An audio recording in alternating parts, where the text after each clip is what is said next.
been almost 30 years since Ruby Ridge happened, and I bring it up again here because I think it is vitally important, incredibly important, that nobody ever forget what happened at Ruby Ridge. And this is how the United States government views American citizens at large, all of them. They view some a little differently. You know, you might be cannon fodder, you might be a useful slave, whatever. But by and large, this is how they view you, and we're going to get into it right here. In August of 1992, United States federal marshals, local law enforcement, the FBI, and the Bureau of Alcohol, Tobacco, and Firearms / Internal Revenue Service, same, all get involved and all do this massive stakeout. Full tilt, full power of the U.S. government against two grown men, one of them, his wife, 4 daughters and a teenage boy, all of them 16 and under, all the kids. 11 days standoff, multiple people dead. Well, why? Well, we're going to get into that too. The main participant in this, the gentleman named Randy Weaver, he was born in Iowa of a pretty religious family, pretty devout. They had a hard time finding a church home. Reasonably so, because churches, and I got a video on churches if you want to watch that, be that as it may. He's growing up, he's enrolling in community college, he enrolled in the United States Army, and I think became a Green Beret. This is during the Vietnam era. He never saw active duty in Vietnam, but he was fairly highly trained by the U.S. Army. He's one of their own now. Well, anyway, time goes on, he gets out of the military, he never served in Vietnam actively. Marries a lady, Vicki Weaver, and she is devoutly religious. Around about 1983, they had a falling out with their local church and were pretty bruised by it and felt pretty let down. So they were skeptical of joining any kind of organized organization. Well, they make the decision to move to the mountains. They keep having this calling to move to the mountains. When everything's going south, you go to the mountains. They derive that from the Bible. So they saved up their cash. They go and I believe we're first renting a property from a gentleman, and then they bought their property on Ruby Ridge for $5,000, and I think traded a box truck or something for it. This house is remote. I'm talking middle of nowhere on a mountaintop. The whole house sits up on stilts, so you can, walk underneath it. That's their place. And they're from whatever date, late 80s, to this massacre, for lack of a better term, in 1992. They're just living. They're doing their thing. They are totally off grid. They consider themselves separatists, meaning not racist. And this is important. They are separate. They're separate. They wanted to be separate from the United States government. They wanted to be separate from the madness, hence the location, middle of nowhere. And they believed in racial separation. And Weaver said this during his trial that occurred later. He believed that, blacks tend to congregate with blacks, whites tend to congregate with whites. Left to their own devices, that everybody congregates. I don't think there's anything wrong or inaccurate about that view. There's equally, in my opinion, nothing wrong with intermingling and so on and so forth. Well, they didn't believe in that. They considered themselves separatists, also important, as we'll see. Not far from Weaver's cabin. I say cabin, it's a house on stilts. The Aryan nations have a compound, whatever you want to call it, a meeting hall, I don't know. These people, in my opinion, are a little bit, they're out there. Most of them pretty racist, and I don't know a whole lot about them. I've never been associated with those people, and I don't want to. What I do know is that Weaver started attending some of their gatherings, and he didn't fully believe what they believed. What he did like was the interaction. And I get that, because when you're isolated on a remote cab, you don't have a lot of outside interaction. You're isolated. And kind of like to argue, kind of like to debate. So he's kind of intermingling with the Aryan Nation Brotherhood, whatever you want to call it. I don't know what they refer to themselves. Well, the Aryan nations had been infiltrated by the FBI by this time. And this guy, this FBI agent that's undercover, and he's got an alias, he approaches Randall Weaver about sawing off some shotguns. Another key point to remember in this is, had Weaver gone and got a permit, which I believe the cost was $100 or $200, what he did by sawing off the shotguns would have been legal. There's an actual permit you can apply for and pay the fine. Well, Weaver didn't have any money, cash money. That's why he's agreeing to saw off the guns in the first place. He knew it was stupid. He knew he probably shouldn't have been doing it, but he needed cash. He was vulnerable. And they got him on tape saying, I can supply you with, 3, 4 of these sawed-off shotguns a week. Very stupid thing to do, and he admitted that later. But he needed cash. And a man will do things that he wouldn't normally do when he's got a family to support, and he's short of cash money. So this informant, they got him now. Well, that's entrapment for starters, but that aside, they got him. And they basically get him alone and say, hey, here's the deal. We can make those gun charges disappear, which shows that they're not severe or top shelf violations to begin with. We can just drop those charges if you'll be a rat for us, an informant. Weaver was totally against the U.S. government. He was skeptical of them from the word go. This just totally reinforces everything that he believes, whether it be right or wrong. But it just adds to the narrative that he already believed. Not only did he tell them, no, you can forget that, but he went and informed the Aryan nations of, hey, you got a rat in your midst. They're trying to get me to be a rat. He told them, he spilled the beans. Not good. So they bring up charges against Randall Weaver for sawing off these 2 shotguns. In the paperwork, the court filings, his initial court appearance was rescheduled for about 3 weeks later. And this is like February of 1990? Yeah. It was a couple weeks later. There's an error on the paperwork, and it says he doesn't have to appear until March of 1990. So he doesn't go. He doesn't think he has to go. Probably maybe wouldn't have gone anyway. Neither here nor there. He didn't even know when the date was. They changed the date, and then they made a clerical error saying it was a month later. Whatever the case, it's failure to appear. Now we got another charge on him. Meanwhile, his wife, Vicky, begins writing letters. That's a bad idea. Now they have in writing your beliefs. I can understand heat of the moment. Maybe you write that stuff down and you wad it up and you throw it in the fireplace because that's where it belonged anyway. Well, she's very anti-government as well. She tells them that their corruption is reeked to the heavens and so on and so forth. You can read the letters. Excellent penmanship, by the way. So the court, having him not appear, failure to appear, they issue a bench warrant for his arrest. Another key point to remember during all this, at no time was Randall Weaver asked or ordered to surrender through all of it. So it's Weaver, his wife Vicky, a family friend named Kevin Harris, and their 4 children. One of them is 10 months old. And they're sitting up in the mountains in their cabin living their lives. Nobody knows what's going to happen. And this thing lingers out there for like 18 months and nobody does anything. They talked to the eldest daughter somewhat recently. She's done a few interviews. I think she wrote a book, and so she's kind of pushing that.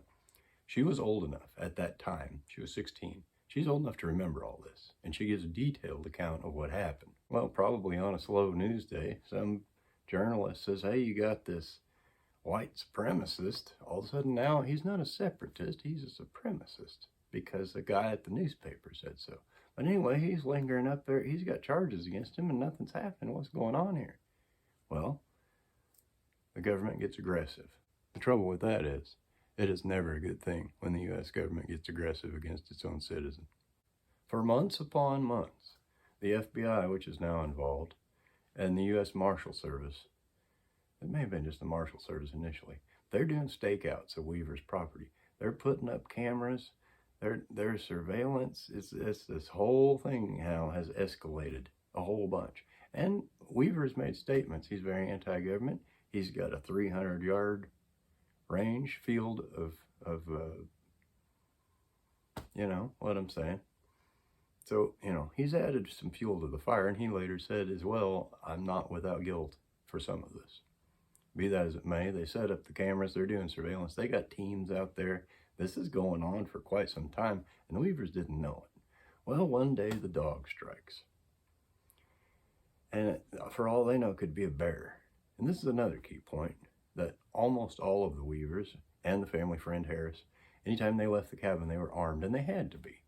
You could come across a bear or a moose, which are not the friendliest things, any kind of, I mean, they're out in the middle of nowhere. So they're armed. They knew the use of firearms. And the daughter said that firearms were like a tool. That was something we had to have to survive. They're living off the land, probably harvesting their meat, I don't know. They need to be armed. Meanwhile, the U.S. Marshal Service said he's highly hostile. Anywho, this dog strikes. Striker was the dog's name, but he starts barking and he will not stop. The family friend, Kevin Harris, and Weaver's son, his 12-year-old boy, they go out to see what the dog's carrying on about. And the dog had inadvertently found marshals, U.S. Marshals. And there's a firefight. And there's a big argument later over who shot first and who did what and this and that and the other thing. What we do know is that they killed the dog. They shot the boy, the 12-year-old boy, in the back and the arm as he was running away and killed him. And they shot Harris. In the midst of this firefight, a federal FBI agent is killed. Deegan, I believe was his name. Well, of course, the FBI says they shot first. The Harris said, no, they shot first. It's a big mess. It hardly matters. What we do know is that the boy's dead now. The dog is dead. And the family friend has been shot. He goes back to the cabin and informs Weaver what's going on. They obviously hear the firefight break out. This is a bad, bad deal now. They got to go back. They decide Randall Weaver's got to go back and get his son. And he does, and puts him in a woodshed. Goes back in the cabin. At a couple hours later, he's like, I got to go check on the boy. You know, they're grieving now. Their son has been killed by FBI agents. He goes out to check on the boy. The FBI opens fire on him, shoots him in the back. Shoots Harris, I believe, again. So, you know, wife Vicky's standing, holding a 10-month-old infant, screaming, get in the house, get in the house, get in the house. And on their way in, a shot is fired by the FBI through the door, and it blows Vicky Weaver's brains out. She falls dead instantly to the floor, still holding her infant. Now later, the FBI claimed that we didn't know that shot was meant for Harris. You know, we didn't know it. The trouble with that is a highly trained sniper with a high-powered scope knows exactly what he's shooting at. He shot through the glass in the door and shot Vicky Weaver right in the head. This is the whole thing now. They're bringing in troops. This is the full force of the law. They set up a compound at the base of the mountain. You know, you got protesters that's starting to get out in the news. And take a look at some of the headlines. See how the narrative has changed. It's not separatists anymore. So now the dog's dead, the son's dead, the wife is dead. At any point, all of the Weavers said if we so much as showed our face, it was going to get blown off. Of course, we hunkered down in the cabin, and all this time, nobody has ordered him to surrender. They do now tell him, come out, come out. Well, are you going to show your head if it's going to get blown off? 11 days this goes on. Vicky Weaver's dead. Laying on the floor, they covered over the blanket. Every worst fear that they had about the government has now become true. And it becomes psychological warfare. They sent a robot with a phone to negotiate with him, but they put a shotgun across the arms of the robot and, you know, rolled that up on the porch. What kind of mind games are we playing here? Like I said, the house is on stilts, and they said they could hear at night the FBI agents underneath the house talking. And this made Weaver livid. He's screaming at him, you killed my wife, you killed my wife, you killed my son. They know that they're dead. Well, one of the mornings, they get on the bullhorn and start talking to Vicky, knowing that she's dead. They claim later they didn't know, but of course they knew. Vicky, wouldn't you and the kids like to come out and have pancakes? We're having pancakes. This is psychological warfare now. And they're breaking out all the tricks. 11 days this goes on. Paul Harvey does an address on his radio show, pleading with Weaver to come out. He's scared death to show his face. They get a decorated Army veteran, figuring he can maybe relate to Weaver, named Bogreitz. He's a Green Beret. He drives right up to the cabin and walks up and beats on the door and gets access and makes no uncertain terms about it. This will not end well for you. You've got to surrender. You got to come down. Weaver said, we'll pray about it. We'll talk about it. We'll pray about it. I'll let you know. Next day, Greitz gets a little aggressive and says, you're running out of time here. This is not good. You have to come off the mountain. And he does. And the daughter, Sarah Weaver, the eldest daughter, 16 years old, she said, we knew with every step that we'd be hit by a bullet coming out of there. And they have no choice but to believe that that's been the scenario all this time. They put Weaver in jail, waiting a trial. They bring him up on 10 counts of serious charges now. 9 of the 10 are dropped. They do get him for failure to appear. Now, for the common Joe, failure to appear might be, I don't know what it is, $250 fine maybe, and 10 days in jail or something. They sentence him to 17 months in jail and a $10,000 fine. He doesn't have $10,000. Well, while he's waiting through this wonderful justice system, they did give him credit for time already served, which was almost all of it. I think 14 months he sat there waiting for his trial. They brought the door on trial. They show the bullet hole. This went on and on and on. And he reaffirms, I am not a racist. I'm a separatist. And he defines the terms for him. Long story, a little less long. 9 of the 10 charges are dropped. They get him on the one, but most times already served. His family, his kid, what's left of him, they killed Sam, the boy, the 12-year-old boy. He's dead. His wife, Vicky, is dead. Kevin Harris almost died. They got him out first and he let him out on day 1 of Bogreitz, and he got medical attention and did live. Harris was brought up on charges too. He is acquitted. No harm, no foul after all this. None of the players involved in the Marshal Service and the FBI, there was some demotions and reprimand and suspension. None of them came to any penalties for the deaths of the Weavers. Not a single one. And one of the players ended up just a few months later, I believe, being involved in the Waco disaster that happened in Texas. I ain't touching that with a 10-foot pole. Various charges were brought up against the FBI. They're all dropped. It's just, you're acting in your official capacity, so it's fine, I guess. A couple years later, the Weaver family brings a civil lawsuit against the federal government for the deaths of their son and mother/wife. The remaining daughters are awarded $1 million each, and they give Randall Weaver $100,000. I guess 10,000 of which, it's got to pay his fine. So 90 grand. Randy Weaver went on to write a book about it. You can read all this for yourself. It's called The Federal Siege at Ruby Ridge, in our own words. I do not have it. It's worth reading because people should remember how the government views its populace. May 11th of 2022, Randall Weaver died at the age of 74. He was a self-avowed atheist by this time. Had a month-long illness of some kind, didn't recover. His daughter said he never recovered from the events of Ruby Ridge. And that's understandable, I think.